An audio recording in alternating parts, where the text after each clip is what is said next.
For the majority of my life, I had below average clothing for the cool groups of our black communities.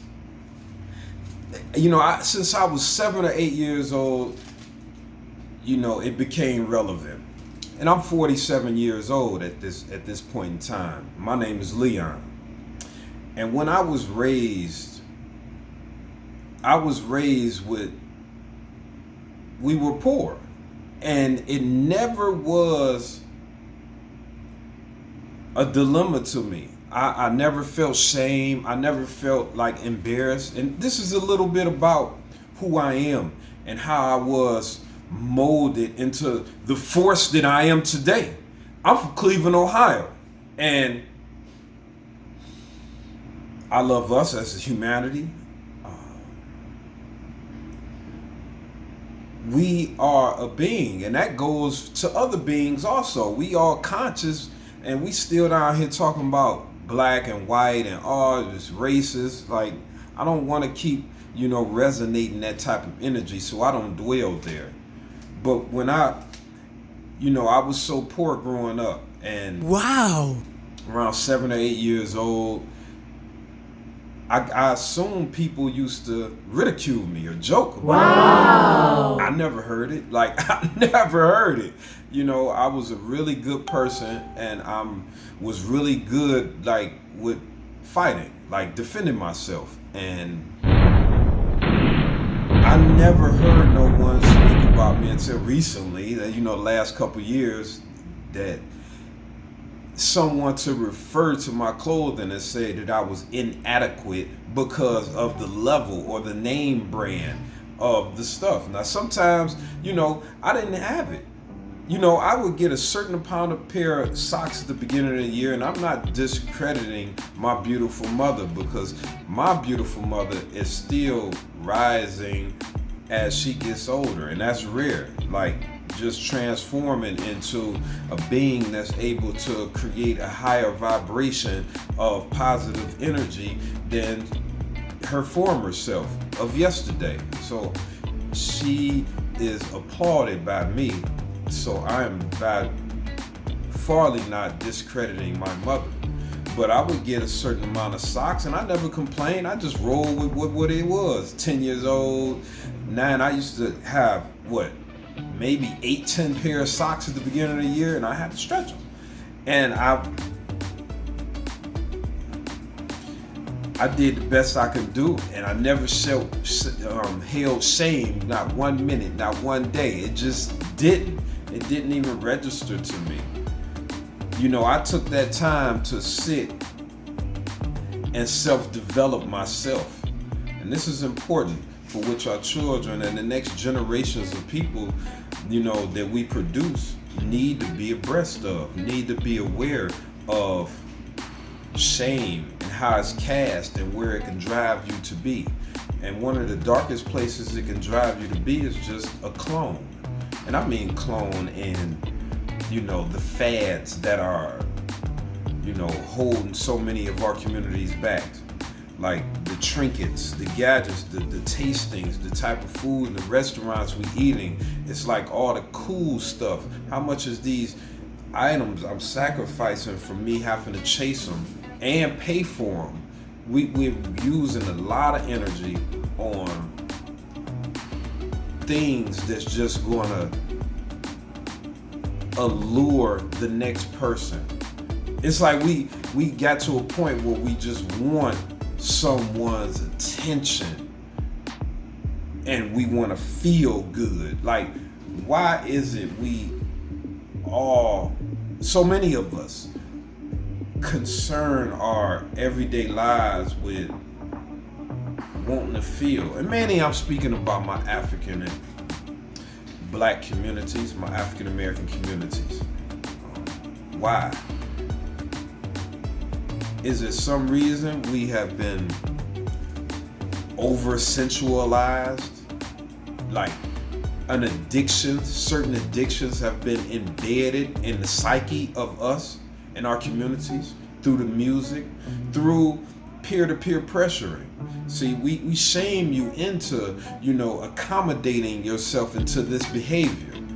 Like you're gonna, buy these Jordan tennis shoes or get this, this type of clothing to hold yourself in the standards to be over here in this community. What do you think that has done to my people? My people in my communities. What do you think that effect does to just the makeup of our mind, of our subconscious? Think about it. It's a big old rabbit hole, and just peek your head in there. Like, Google some stuff. Just Google and just read for about an hour a day instead of, flicking to see who dressing something cool, had a funny comment. Like, other than flicking, look into that. Look into the effects of it. If you're a fast reader, you can get some great information in 45 minutes. Look at the effects of what this life has given us. And that's what I had took time to study when I was a young person, a young man. 10, 12 years old. I mean, even one summer I ate, get this, we were poor. And for some reason we ain't have food. It wasn't plentiful. And the cat, we had lost our cat's life, and the dog had, treated him bad. And we had all this cheap cat food in the closet, just piled up. So, long story short, I started eating small handfuls of it to compensate me through the midday. And I felt good because I kept doing it. I did it the whole summer, I remember. And, I told some friends and they called me cat food. I ain't care because I just knew based on my self-study, the caliber of being I was. Like, I just felt it. I never could put it into words, not even into my grown and mature years. But I always just felt that I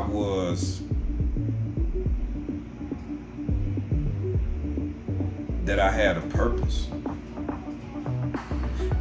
And my purpose was to just be as strong as possible on multiple levels of my existence while I wait for the mission from the Lord, from God. Like, it was like that. And real, fake, or whatever, it ain't even, it's just true as I understand it at this point. Because when I was studying myself, I learned some pretty cool things throughout the years. I did. I was physical fitness, my body, sight, hearing, just really examining it to the depths of the limits, sex wise. Like, I want to see what this existence, the limits, the boundaries, what are we able to experience? And some things is, short-lived,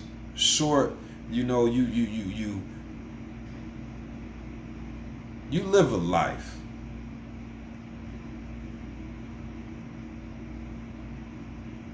And you want to achieve, but achieving life at its highest levels is not,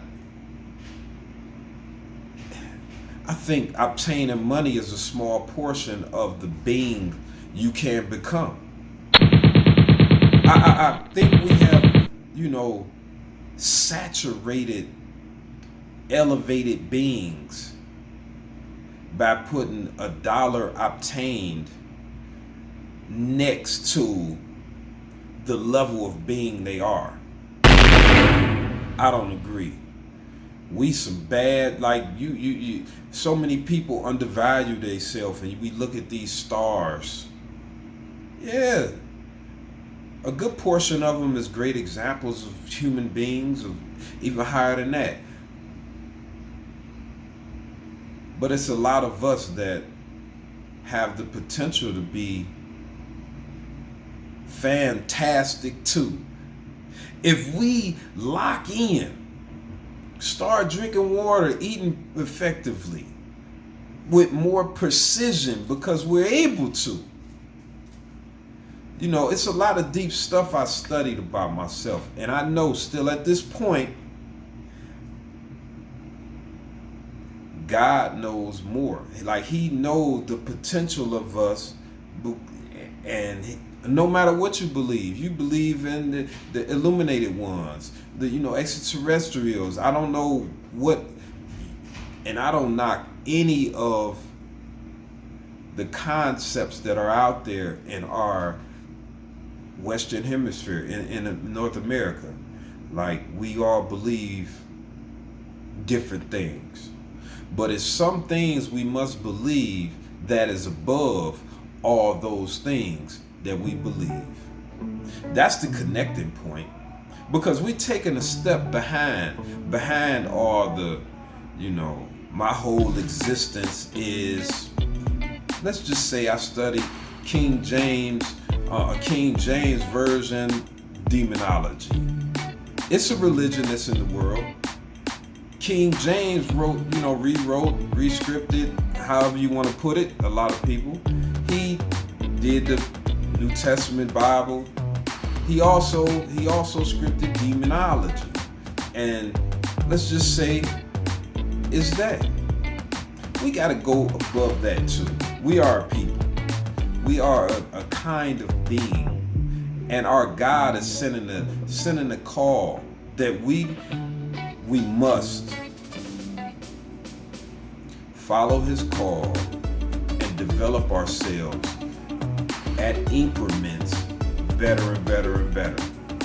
Now the next stage, the next increment is making foundations to our culture. Yes, we must have foundations for which we maintenance the human existence. I think the days of freelancing are gone, and mainly because of the intelligence that has been obtained by, humans, computers, what have you, God. We are at a level that we can start operating with the next level of development mindset. I know it was fun. Like, yeah, we smashing all them beers and stuff for, at the Super Bowl game. And, we do it. We putting all these chemicals in our hair weave and scalp. I understand. It's all pretty. We getting drunk. We getting, like, it's time. It's time we start thinking about not overdoing it so much. I think it's time that we take a step back and reassert ourselves in our situation. Let's learn our existence and fortify it as culture. That's what I propose, and that's what I'm putting together. I have been putting it together. I would love to meet you, and I will assist you as well, as I need so much assistance, and I'm looking for real souls to gravitate towards me. I have been through so much in my life, and me introducing myself on multiple new platforms and trying to meet, more people outside of my demographic, because, it's a mindset. It's not a color. It's a set of spirit that drives us to be connected. You understand that God is sending a call. Can you hear His call? We live in a time where we must connect. We must combine. We must not be afraid of the fear, the sentiments that have been being propagated from culture to culture, to community to community within this last, especially it been on another level these last 20 or 30 years. the propaganda, the misleading us. Like, why is it, how is it that we could find a way to stare in our cell phones so many hours a day about nothing that's is just gonna help us feel good for a little second? Just like eating that bad food, just like a lot. It's like we overdo everything, and everyone like knows it, because we the best at, my African American people, my black people, Asiatic, or Pan African, or however you want to classify yourself. Our people, we are so great. They know they just people want to get our attention, because we're gonna be able to be programmed once our attention is gathered. Because it's and it happens. You just think 5-10 year spans, 20-year spans. That attention molds the spirit. Once you let it in your eyes, and you see how your friends and said they want it. You looking at them and they want it. It makes them feel good. So now you into whatever it is we're talking about. The new triple fat goose, the new Cadillac truck. We all been indoctrinated with an inception to crave that stuff. Think about it. But that's another story. I learned a lot living life. And I want to connect. I want to help you. I'm building my station on another level. I really have figured out some things, especially fitness, operating the respiratory and the circulatory systems with efficiency. Like, these are things I have studied at a young age, and I want to share with you the teachings also, so you can live a longer, more efficient life.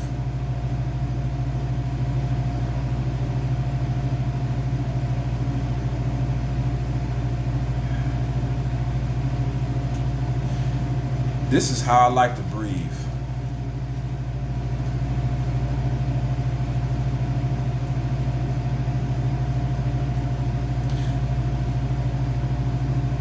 When I'm not speaking, it's about 8 seconds in and 11 seconds out.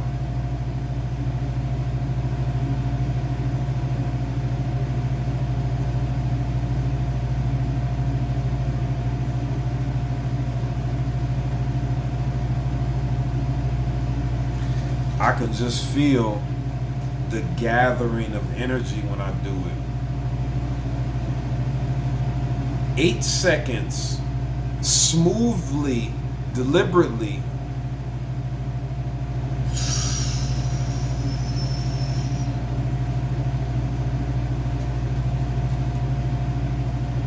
"11 seconds, easing out, a slow roll out.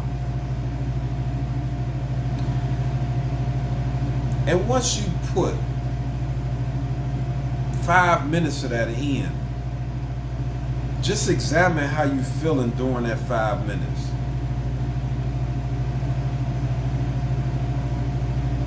And get back with me. I love you, from Cleveland, Ohio. And this is the Foundation for Elevation Station. I love you. Peace.